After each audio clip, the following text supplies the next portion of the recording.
My dear students, I am Dr. Rakesh Mohan Pujari, Assistant Professor Physics, ABS IT Ghaziabad.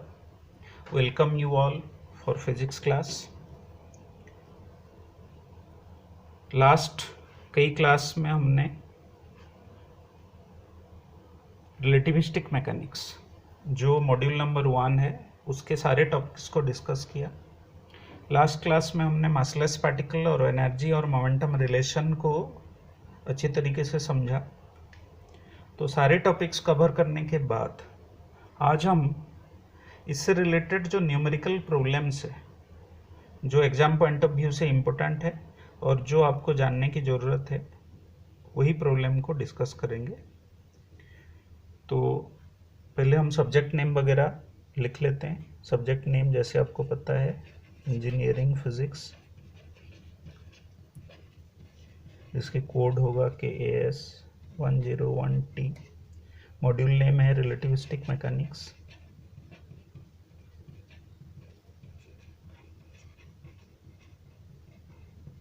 My name is Dr. Rakesh Mohan Pujari.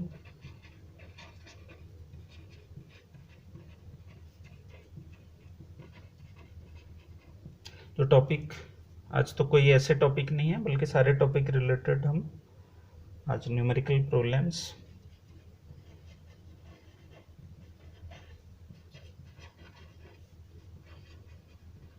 Discuss करेंगे।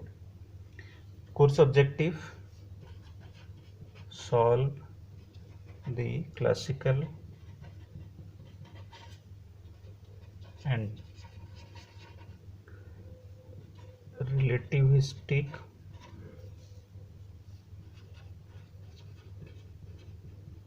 mechanics problems। तो numerical problem solve करते हैं।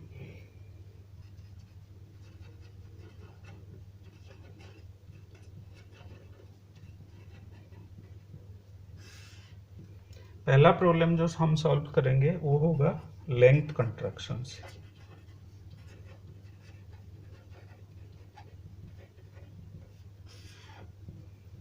पहले questions को लिख लेते हैं फिर उसके बाद इसको सॉल्व करेंगे। क्वेश्चन है how far A rocket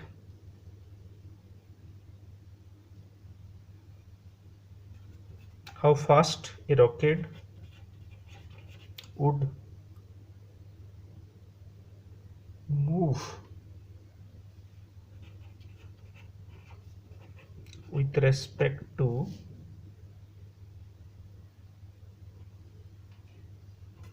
an observer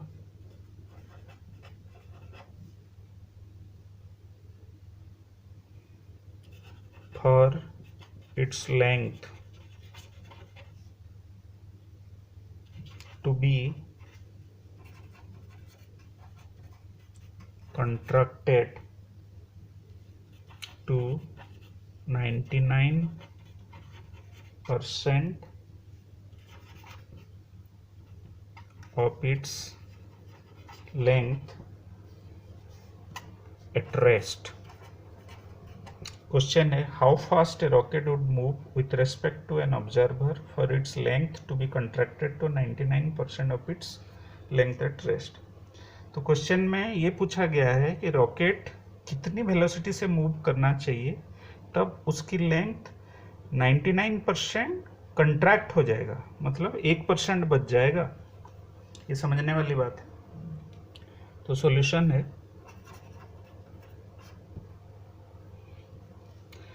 क्योंकि ये लेंथ कंट्रैक्शन की प्रॉब्लम है तो हम formula L = L0 1 - v²/c² use करेंगे। आपको ये पता है length contraction, length at rest और रिलेटिविस्टिक लेंथ। तो इसको हम फार्मूला को पहले चेंज कर देंगे। फार्मूला को वेलोसिटी डिराइव करना है तो हम इसको लिख सकते हैं और 1 - v²/c² = 1 - L by L not square under root.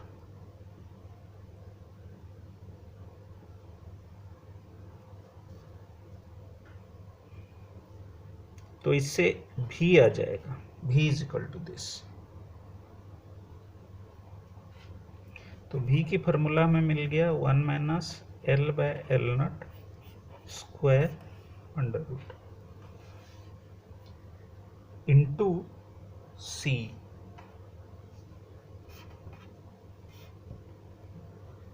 इसको हमने मॉडिफाई कर दिया। अब हमारे इक्वेशन आसान हो गया इसको सॉल्व करने में। तो कैसे सॉल्व करेंगे? सी वेलोसिटी ऑफ लाइट, उसको चेंज नहीं करते। कंट्रैक्टेड लेंथ क्या है? 99% of its length, original length.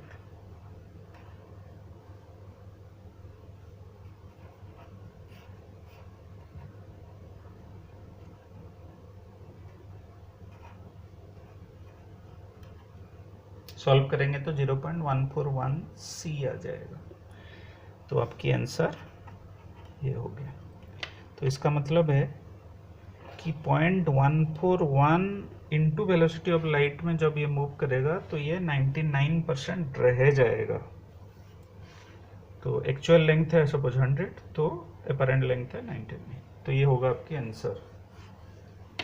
दूसरा क्वेश्चन, जो नेक्स्ट क्वेश्चन हम डिस्कस करेंगे वो है एक इम्पोर्टेंट क्वेश्चन है जो हमेशा स्टूडेंट्स को पूछा जाता है। वो है लेंथ कंट्रैक्शन से दोबारा 2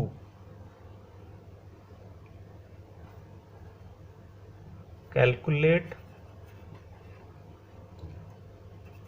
the percentage contraction of a rod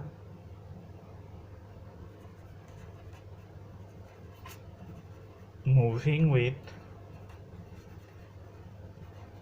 a velocity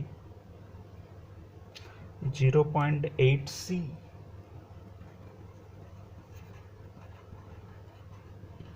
in a direction inclined at 60 degree to its own length। ये एक इम्पोर्टेंट क्वेश्चन है। जनरली ये एक ट्रिकी क्वेश्चन भी है जिसको हम सॉल्व करेंगे। तो क्वेश्चन है परसेंटेज कंट्रैक्शन डिराइव करना है जब कोई rod which is moving with a velocity 0.8 c, उसकी वेलोसिटी होगी 0.8 इंटू वेलोसिटी ऑफ लाइट, और वो स्ट्रेट नहीं है, हॉरिजॉन्टल नहीं है, बल्कि 60 डिग्री इंक्लाइंड है। तो इसकी सॉल्यूशन कैसे हम डिराइव करेंगे? डिराइव करने के लिए दूसरा पेज ले लेते हैं। तो हम पहले 2 लेंथ लेंगे, क्योंकि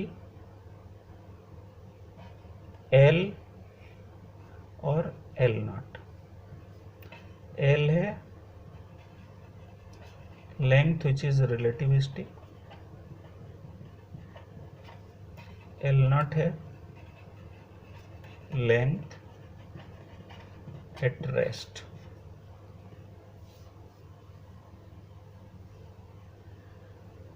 तो क्योंकि सपोज डायग्रामेटिकली इसको देखते हैं तो जो रॉड है वो इस तरीके से है एंड दिस इज 60 डिग्री। तो इसके 2 कंपोनेंट हमें डिराइव करना होगा। सपोज ये L नॉट है, तो ये L नॉट cos 60 डिग्री होगा, और ये होगा L not sin 60 degree. 2 component बनेगा। तो अब दोनों कंपोनेंट को हम डिराइव करते हैं। और रिलेटिविस्टिक इफेक्ट किस में लागू होगा, क्योंकि फ्रेम मूव कर रहा है इस डायरेक्शंस में, तो एल नॉट कॉस 60 डिग्री में रिलेटिविस्टिक इफेक्ट लागू होगा, लेकिन vertical component L not sine 60 degree में रिलेटिविस्टिक इफेक्ट लागू नहीं होगा। तो इसलिए जो फाइनल वैल्यू होगा उसको हम डिराइव करने के लिए हम दोनों कंपोनेंट पे कंट्रैक्शंस यूज करेंगे। तो पहले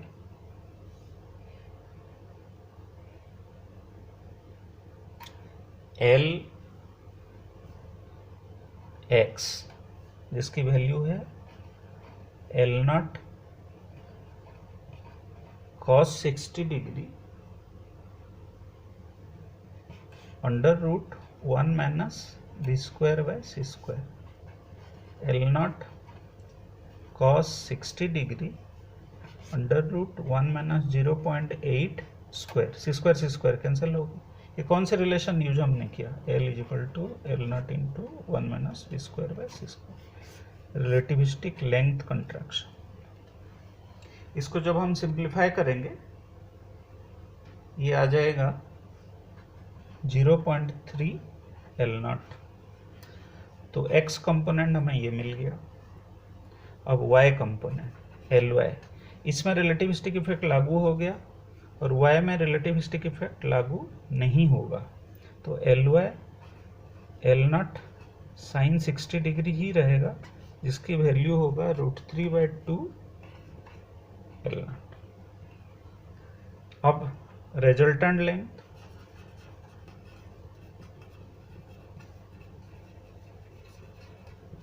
इसकी वैल्यू हो जाएगा L X square L Y square under root horizontal और वर्टिकल कंपोनेंट। तो इसमें हम इक्वेशन 1 और 2 को सब्स्टिट्यूट करेंगे, एल एक्स और एल वाई की वैल्यू। तो ये बन जाएगा 0.3 L not square plus √3/2 L not square और टोटल अंडर रूट। तो ये वैल्यू सपोज हम कैलकुलेट करते हैं 0.916 एल नॉट। ये है रिजल्टेंट लेंथ। तो कितना कंट्रैक्ट हुआ, परसेंटेज ऑफ कंट्रैक्शन मांगा है, तो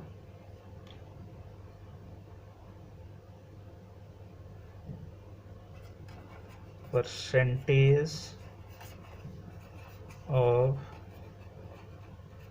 contraction which is equal to L naught minus 0.916 L naught divided by L naught into 100। तो ये वैल्यू आ जाएगा 8.4%। ये हो गया आपकी आंसर। तो जो आंसर है वो है कि percentage contraction of the rod is nothing but 8.4%। तो this is an important question जिसको आपको बार बार करके, इसकी और भी वेरिएंट है, 60 डिग्री की जगह पर 30 डिग्री भी पूछा जा सकता है, 25 डिग्री भी पूछा जा सकता है, 45 डिग्री भी पूछा जा सकता है। उसके बाद टाइम डायलेशन से क्वेश्चन सॉल्व करते हैं। पहले क्वेश्चन को लिखते हैं। तो नेक्स्ट टॉपिक है टाइम डायलेक्शन। इससे जो क्वेश्चन हम सॉल्व करेंगे, क्वेश्चन नंबर 3 क्वेश्चन है, at what speed a clock should move so that it appears to lose 1 minute in each hour। Question है कि कौन से ऐसे वेलोसिटी से एक घड़ी मूव करे तो वो 1 घंटे में 1 मिनट डिले हो जाए, क्योंकि ड्यूरेशन हमेशा डिले होता है। तो हमें कौन सा इक्वेशन, टाइम डायलेशंस की इक्वेशन यूज करना होगा? इक्वेशंस होगा t is equal to t naught divided by 1 minus v square by c square. Actual time duration, relativistic time duration. तो इसमें केयरफुली आपको t और t नॉट की वैल्यू यूज करना होगा।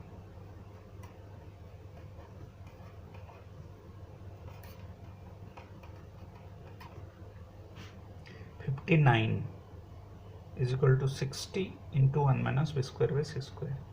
लूज कर रहा है तो v की वैल्यू हमें मिल गया 0.18 c, 5.4 इंटू 10⁷ मीटर पर सेकेंड। ये हो गया आपकी आंसर। तो ये एक इम्पोर्टेंट क्वेश्चन है जिसको आपको सॉल्व करना है। नेक्स्ट क्वेश्चन जो हम डिस्कस करेंगे, आइंस्टाइन्स वेरिएशंस ऑफ मास और एनर्जी वाले रिलेशंस। तो अलग से पेपर में इसको सॉल्व करते हैं।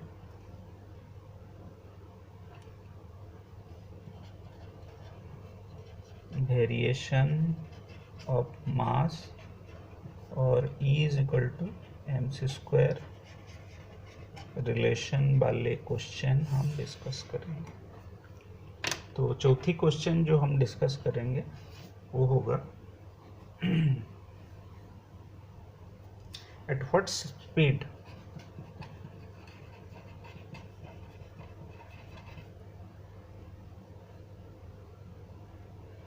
will the mass of a body be 2.25 times its rest mass।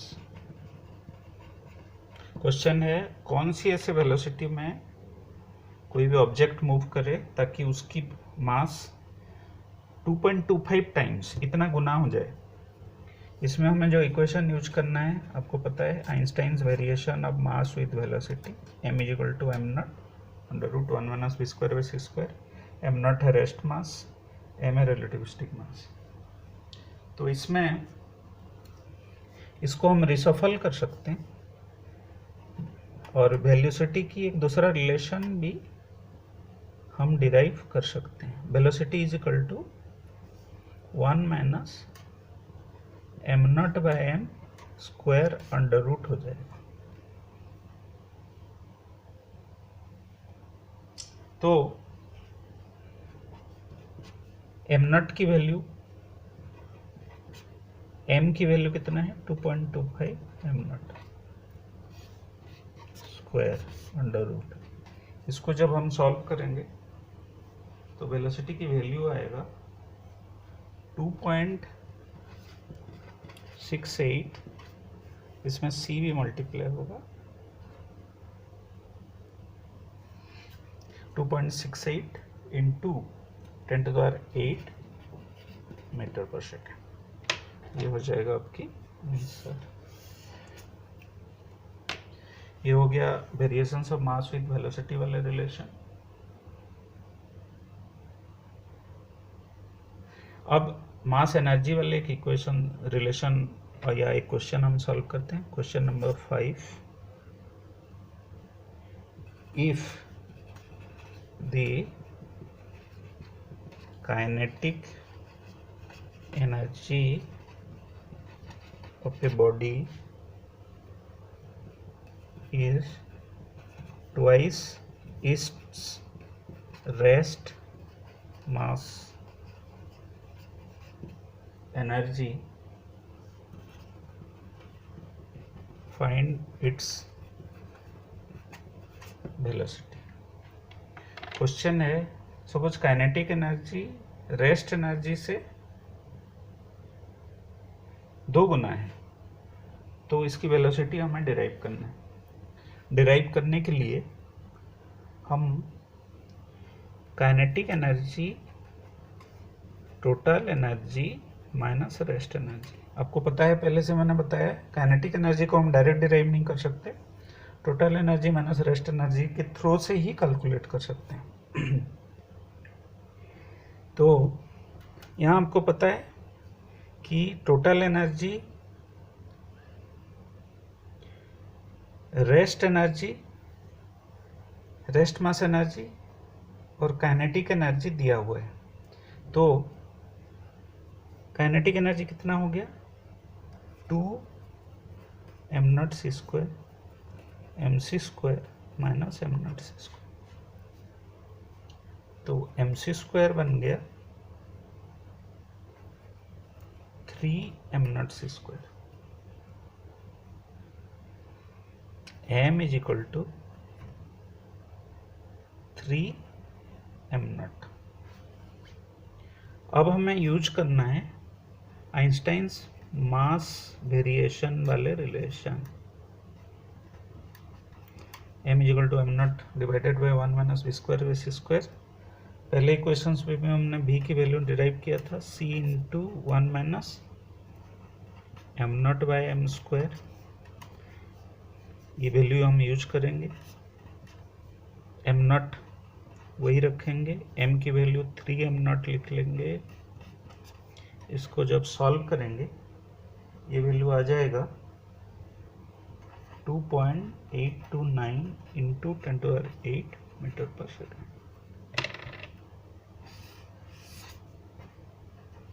तो इसका मतलब है कि आपको सपोज काइनेटिक एनर्जी और रेस्ट एनर्जी के बीच में रिलेशन पता है तो भी आप वेलोसिटी को डिराइव कर सकते हो। तो हमने आज 5 क्वेश्चन डिस्कस किया, और भी बहुत सारे क्वेश्चंस असाइनमेंट के हिसाब से आपको दिया जाएगा ताकि आपकी प्रैक्टिस हो जाए। और रिलेटिविस्टिक मैकेनिक्स की जितने भी न्यूमेरिकल्स है सारे इसी तरह के न्यूमेरिकल्स आता है, तो इसको बार बार आप प्रैक्टिस करेंगे तो इजीली इसको कर पाएंगे। और असाइनमेंट और बाकी क्वेश्चंस जो एक्स्ट्रा क्वेश्चंस आपको दिया जाएगा उसमें भी बहुत सारे ऐसे न्यूमेरिकल्स रहेगा, उसको जब एक बार आप प्रैक्टिस कर लेंगे तो अच्छी तरीके से आप इसको एग्ज़ाम पेपर में कर पाएंगे, कोई भी क्वेश्चन आए तो ये हो गया रिलेटिविस्टिक मैकेनिक्स की न्यूमेरिकल प्रॉब्लम्स। आगे हम मॉड्यूल 2 इलेक्ट्रोमैग्नेटिक फील्ड थ्योरी की टॉपिक्स को डिस्कस करेंगे जो अगले क्लास में होगा। धन्यवाद।